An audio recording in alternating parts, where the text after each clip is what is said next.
Welcome one and all to another edition of the Defo Show with Lubie here on the 5 Reasons Sports Network, brought to you by the phenomenal people at Water Cleanup of Florida. We're talking about them a lot lately, and for good reason. A company that you can reach out to 24/7 and actually expect to hear back from them. You can either get a hold of them or hear back from them instantly, which is what happened with me and my wife. They have over 60 years of combined experience between Michael, Robert, and their entire team, and with licensed contractors. See, that's the thing, and again, I keep talking about this, and people have mocked me. Oh, how much water issues do you have at your house? It was one time, one thing, and because of Water Cleanup of Florida, it was handled swiftly and efficiently. But what's cool about it is something that when we've had other issues, we had an air conditioning problem at our house, and getting a hold of the person, a pain in the butt.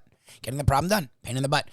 Water Cleanup of Florida, every time I reached out, for whatever reason, they responded and came back. There were issues with our complex where they didn't handle everything on their end.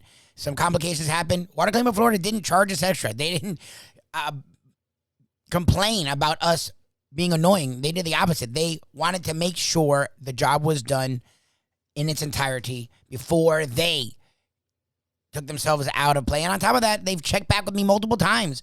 That is what you're dealing with Water Cleanup of Florida. They did that for my wife and myself. They will do it for you. Give them a call, 954-579-0356, 954-579-0356. Check out their website, WCUFL.com, WCUFL.com. Mention 5 Reasons or Lubie. You'll get a free inspection during business hours. Plus, check them out on their socials, Facebook, Instagram, Twitter, at Water Cleanup FL. I'm telling you, I've dealt with a lot of different service companies, and they all get the job done in their own way. But not only you're now stressing about the problem, you're stressing about them. With Water Cleanup of Florida, I didn't have to stress about them one instant, and my problem was taken off my shoulders because they took care of it. They'll do the same thing for you. Water Cleanup of Florida, we clean up your schmutz. It's been interesting when it comes to the Miami Dolphins this week, especially, but the excitement is still there. We talked with Aaron Schatz, founder of Football Outsiders, head of Football Outsiders, and also an ESPN Plus NFL analyst. He created the DVOA stat, which is a huge stat everyone uses when it comes to the NFL, when it comes to football. We talk with Aaron Schatz about the NFL as the Hall of Fame game is here, some of the odds and ends with the NFL, questions about teams, and the Miami Dolphins, specifically with Tua, Mike McDaniel, and the Dolphins at large today on the Defo Show with Lubie on the 5 Reasons Sports Network. We have great respect for this man who started his own venture and literally from scratch. Might have a little bit of Bill James in him because, let's face it, this whole sabermetrics craze brought about a new system, new way of looking at the numerology surrounding sports. And then this guy comes up with something that is way out of the box, and it's a big hit now. Aaron Schatz joins us here. And he, of course, started Football Outsiders and now also is an NFL analyst for ESPN Plus. So he has blossomed and really become part of the mainstream, even though he started out very avant-garde, very existential. Aaron, welcome to the show. Good to have you on again. Hey, it's good to be here. Yeah, I'm a little less avant-garde now, I guess. Well, it's okay. I mean, people were buying what you were selling, and you came up with a system of numerology that, was a lot different than, you were looking at things from a completely different angle. And, it turned out that you were right, man. The earth is round. So good job by you. And thanks so much for joining us here on the show. Any quantifying factors that you can give us so that we might be able to make a successful wager on the Hall of Fame game? Or is that only for people that should be charged with criminal insanity? Yes, I think it's only for people who can be charged with criminal insanity. Because even in the world of preseason games, this one is out there. I mean, we're talking third and fourth stringers. First stringers will never see the field. It's Nick Mullins, I think, for the Raiders, and Jake Luton for the Jaguars. So, yeah. Lubie's playing for the Jaguars? Not me. You're kidding. Not me. Oh. Who is this Luton. quarterback? Luton? Luton. Jake Luton. Okay. Yeah. Luton. I've never heard that name in my scared life. for a Unfortunately, yeah, my guy E.J. Perry got cut for injury, so he will not be appearing for the Jaguars. Jake Luton instead.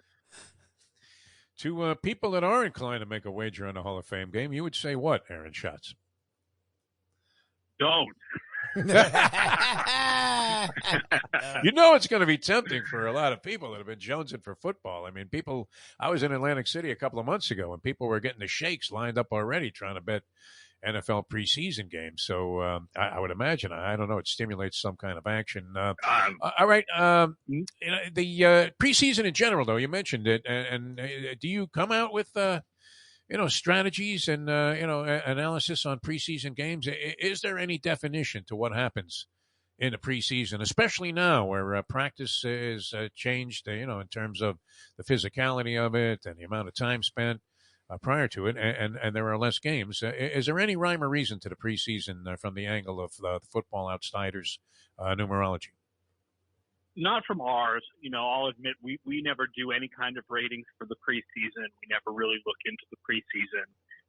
A lot of times it's like, people are trying plays out. They're trying things out. They're not necessarily trying to win. They're just trying to get practice on certain things. So there are people who have done some work on the preseason that you can find out there if you search for it. I know that, for example, John Harbaugh has a really good record of winning in the preseason, so people suggest betting on the Ravens, but it's not something we've ever really looked into. We get ready when the games count week one.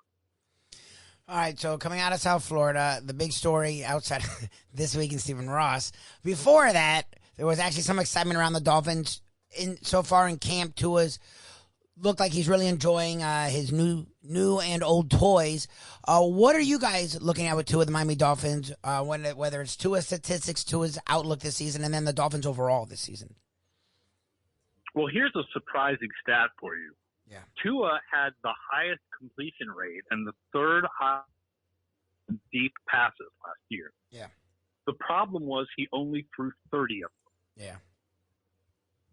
So the question about Tua Tagovailoa is it that he doesn't have the arm, or was it an issue of that was the offensive scheme that they had him in, plus the offensive line could not protect for him at all, which means, you can't throw a deep pass unless you are standing up. Yep. Yeah, that helps. Yeah. Standing and throwing is better than sitting and throwing. we will see what happens when with the improved offensive line that they have this year and the new scheme, that Tagovailoa could be a better quarterback than any of us, any people out there really believe that he is. But, he's the great question mark, I think, about this team is just how good can Tagovailoa be? The worst case scenario for Miami is that he is what we think he is, which is very average. Yeah. Because if he's very average, then they likely go something like 9-8 again, or 8-9. Yeah. Which means they have a pick in the middle of the first round, and they no longer have that second pick.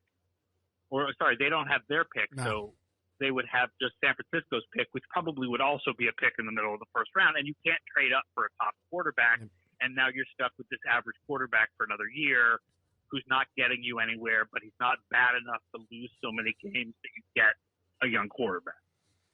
What do you guys do with Mike McDaniel? Because he has been around a while. He was the running game coordinator for one of the best running games in football. I suppose he was a big part of Deebo Samuel becoming not just a receiver, but becoming an all-around guy. What do you do with Mike McDaniel with this offense, as Brian Flores didn't really have any idea what to do with offense? And McDaniel, at least when it comes to NFL people, they call him, quote-unquote, the savant, the guru. Like, what do you do with Mike McDaniel with these offensive weapons? When it comes to projecting how good the offense is going to be, you can't really project that any new coach is going to be a particularly good addition because you have no track record on it. But what you do know is that he's going to bring the Shanahan system, and that shapes what you believe about the stats that the players are going to be put up for fantasy football purposes. Like, we have most of the Dolphins lower than their average draft position in fantasy football because we believe that McDaniel is going to want to run the ball more and pass the ball less, which means that for fantasy purposes, Tyreek Hill, Jalen Waddle, especially Jalen Waddle and Mike Gesicki, may not put up the passing, receiving numbers that people expect because the Dolphins will be running the ball a lot rather than passing. But what that will mean for their overall offensive projection, there's no track record on McDaniel, so you can't say that he's good and you can't say that he's bad. Aaron Schatz, Football Outsiders. He started the whole thing and then was picked up by ESPN and other organizations, but an analyst of the NFL for ESPN Plus. You can find his work there as well. This might be offensive to Lubie because he would argue differently, but is the fact that they drafted Tua ahead of Justin Herbert going to haunt this organization forever? What do your projections say? And obviously, right now, you would have to think that Herbert holds a huge edge in terms of demonstrated talent over Tua Tagovailoa. Yeah, it is. It's going to haunt them forever, and it's too bad. There you go, Lubie. Thank you. We'll see. There was a good argument for taking Tagovailoa over Herbert, although our projections did have Herbert higher. People, there were scouting people who thought Tagovailoa was the better prospect. And they had to make a pick between the two, and there's no doubt Herbert is going to have the better career. Herbert's had the much better start to his career. Tagovailoa would really have to get good. I mean, Herbert is a top 5 quarterback in the league right now. I've talked about this in the offseason a few times. I actually like Herbert over Josh Allen because of Josh Allen's inconsistency. Josh Allen's highs are super high, but his lows are like his bad games are way worse than Herbert's bad games. So, I think Herbert's one of the top 3 or 4 quarterbacks in the league. It's going to haunt him. It already is. Trust me. And Lubie refuses to admit it. He also feels that Trump actually won the election last time he ran for president. He's not convinced the stats are right there.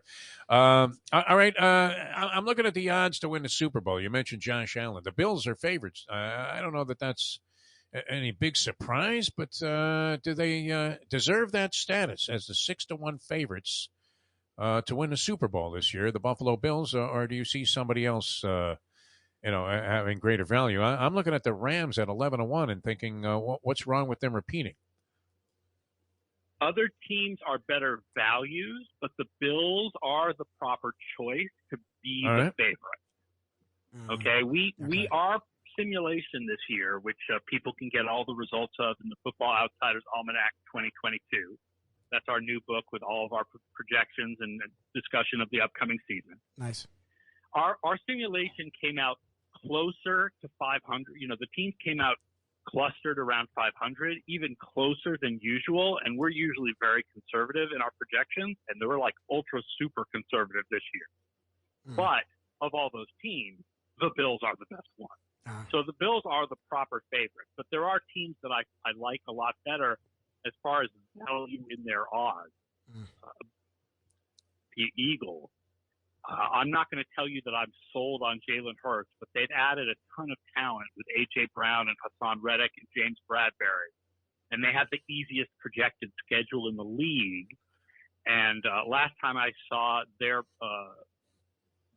odds, this is sort of collected from various places, were plus 2,800, which means like 28-1.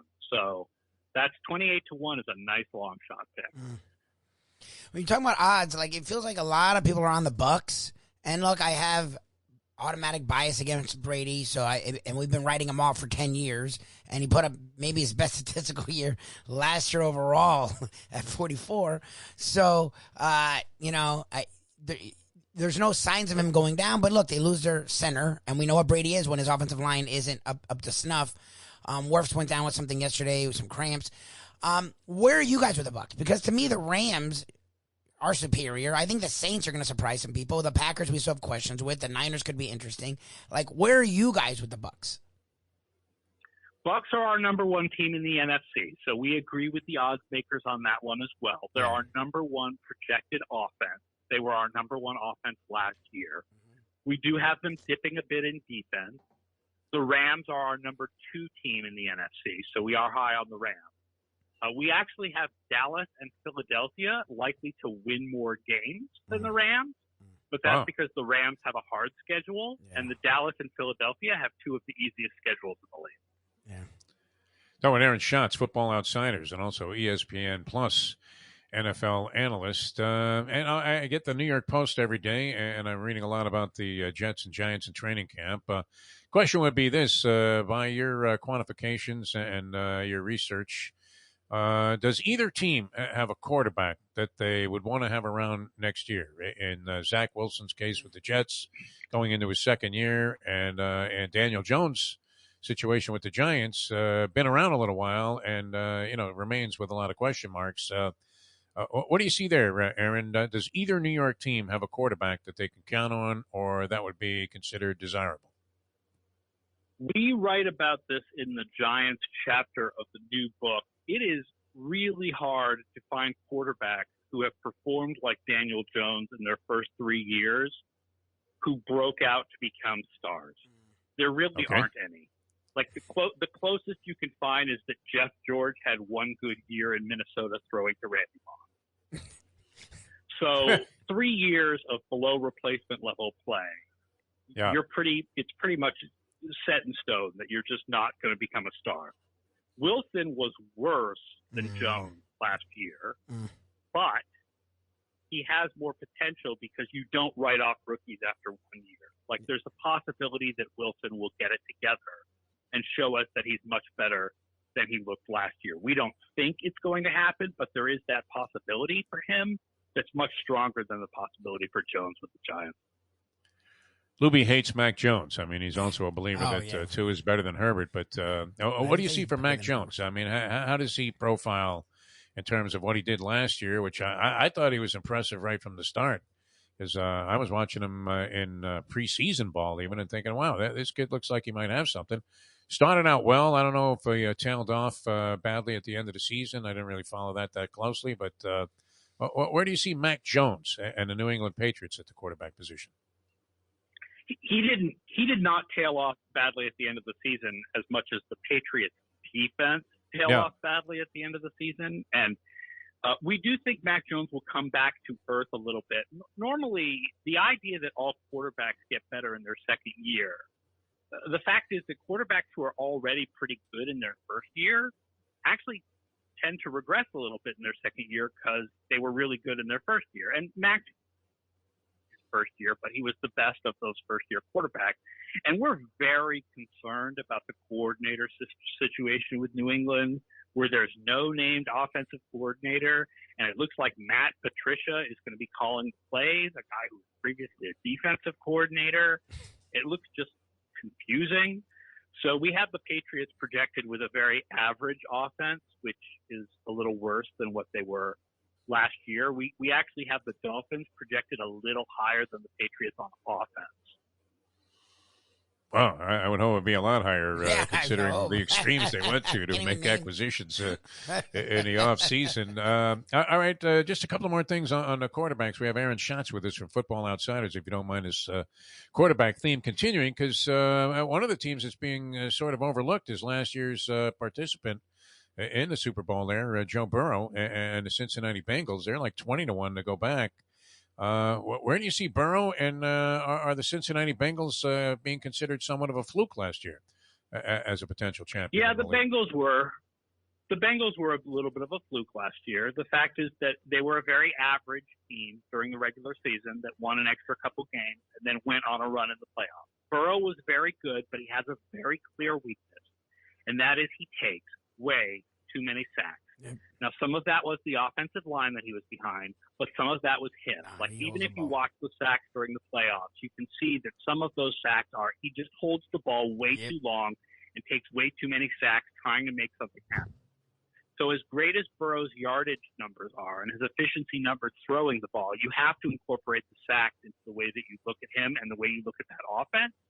And so I think that the Bengals are properly rated by Vegas. I think that they're like the 6th or 7th best team in the AFC.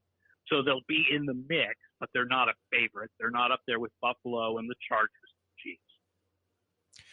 Josh McDaniels gets a head coaching job in Vegas. Many people feel that Vegas has one of the outstanding rosters in the National Football League. And, of course, the spotlight will be on Derek Carr once again this year. To see if he, can improve on what he did last year while having Devontae Adams in the lineup. How much better is Las Vegas than they were last year? And are they as good as a lot of people think they might be?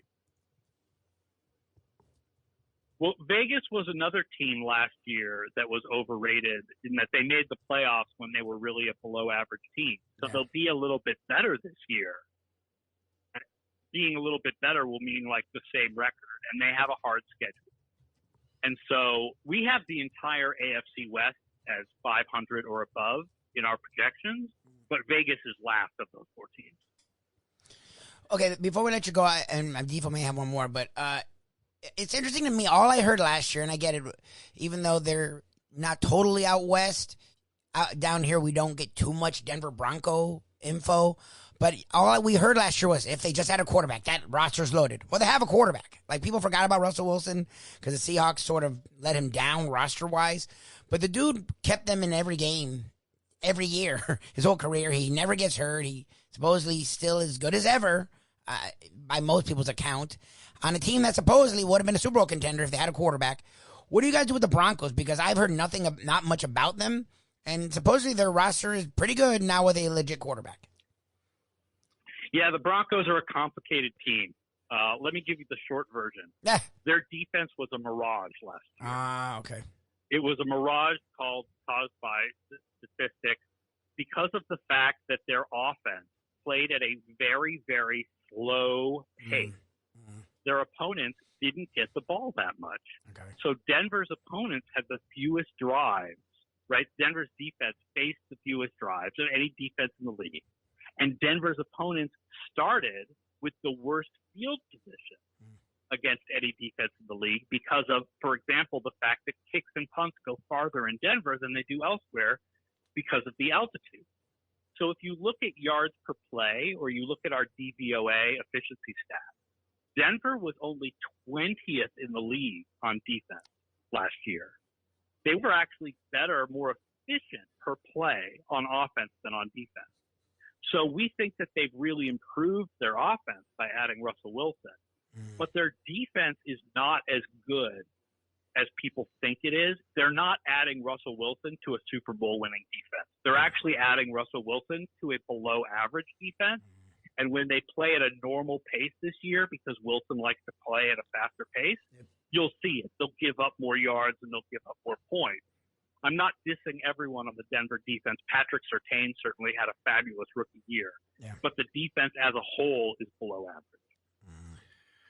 It's great. Aaron Schatz, Football Outsiders. Fascinating. I mean, it's like watching Matt Damon in Good Will Hunting decode some math problem there where you have these numbers off the top of your head. You had no idea what direction we were going to take this conversation in, and you had quantification and good qualification for everything. Aaron, always a pleasure. Thanks so much for joining us. I'd love to have you on a few more times before the season even gets started because it's always great stuff, very illuminating about many different teams in the league. Thanks so much for being with us, and always a pleasure having you on the show. And, if people want to hear more of our projections, more of our predictions, 550-page preseason annual Football Outsiders Almanac 2022 is out now. Nice. You can search for it on Amazon or go to footballoutsiders.com and search for the Football Outsiders Almanac, and you'll get all kinds of previews of the season, both college and pro. Nice. Holy War and Peace, 550 pages. That's awesome. Well, if you're all right, Aaron, always a pleasure. Great. Thanks for joining us. Appreciate it. Yeah. All right, thanks for having me on, guys. Thanks, my friend. Once again, thank you to Aaron Schatz for joining us today. Thank you for tuning into the Defo Show with Lubie here on the 5 Reasons Sports Network. Miami Dolphins. I don't care what Stephen Ross does. I don't care how badly the NFL, because it is funny. Look, what Stephen Ross did was stupid. He took tampering probably to another level, but every team tampers. They just do. So that penalty was ridiculous for tampering. Now, if they're indirectly penalizing the Dolphins for the Brian Flores stuff, well, you said you couldn't penalize the Dolphins for Brian Flores, so that's bogus. So that penalty was ridiculous. The Patriots have cheated for decades, literally decades, and never got a penalty that extensive. Robert Kraft, whatever you want to call him, was involved in a sex trafficking sting. Yeah, he probably was not involved in the sex trafficking. We really don't know. But he was going to an illegal massage parlor, got caught in that, settled, meaning he wasn't found not guilty or acquitted. So he was way worse than Watson. Watson was never charged. It was just civil. No, Robert Kraft was charged and settled. So it's worse. And Kraft, an owner worth billions, got nothing in penalties from the NFL. So what the Dolphins got was utterly ridiculous. But Stephen Ross still does suck. And I can't wait for the Dolphins to be sold to not Beal. That's my favorite part is it's not only Stephen Ross sucks, but the guy who wants to sell the team to sucks too. Like, no, NFL, get involved. You've said no to people buying teams before. At some point, Stephen Ross needs to sell, and hopefully it's to someone that the NFL approves that isn't a total piece of work. Like Stephen Ross is. The Dolphins are interesting, and I think obviously right now Justin Herbert is a better quarterback. I don't agree with Aaron Schatz saying that Justin Herbert forever will be. What about Carson Wentz? Wasn't Carson Wentz an MVP? Wasn't Carson Wentz, this idea, these young guys, Herbert hasn't won anything. He hasn't done it. His record is the same or worse than Tua with way less talent. This is the year. Is Tua going to be better than Herbert? I don't know. But to me, this stamp where Herbert's a top 5 quarterback. He's only a top 5 quarterback because there's no other quarterbacks. It's Aaron Rodgers. We still put Brady there, even though he's now 45. People have moved Russell. Russell Wilson's a better quarterback than Justin Herbert. Like, Justin Herbert puts up a lot of stats because he has a lot of talent. His defense was hurt, and they were down in games. What did he do in fourth quarters? Like, what did he do win-loss? Like, winner guy isn't an actual thing, but you do need to win if you're a quarterback. The quarterback can affect wins as much as anyone in sports, and his record was So to me, this Justin Herbert debate that's settled, he's automatically good and great, and Tua would have to do a lot. Well, he should. He never had talent. He never had a line. He does have both now. So I think Tua will do a lot, and I expect Tua to be spectacular. And it wasn't a debate. I'm glad they liked Herbert. No one else did. The Chargers themselves it was well known, they wanted Tua. And when Tua went to the Dolphins, they were disappointed. I would have been fine with Justin Herbert. I actually liked Justin Herbert going into that draft. Tua was the better prospect. He just was. He's much more accurate. And now that he's fully healthy, he'll probably be just as good a scrambler. And the dude can throw the deep ball. His percentage downfield was better than anyone, 25 yards plus. He only did it 18 times, because he didn't have an offensive line. So to me, this idea, Lubie, Herbert, I don't dislike Herbert. I think Herbert's good. But I don't think the argument's settled. I think right now he's better. Yes, Tua had nothing. No one could have done anything. The fact that Tua was fourthly sacked with the worst passing offensive line in football tells you what Tua is. Now give him talent. Give him a line where he doesn't have to just get rid of it before he says hike. We'll see what Tua is. And football people are tough on Tua. Fine. I love this Tua that we're seeing. I think it's great. He's confident. He's aggressive. He's great in practice. And then after, he's going right at the media. Good for him. That's a leader. He's leading this team. He has a bunch of guys around him that are going to help him out. And I think the Dolphins are going to be a lot of fun. And I think they're going to have a lot of success. And I think people are underrating them. So we'll see.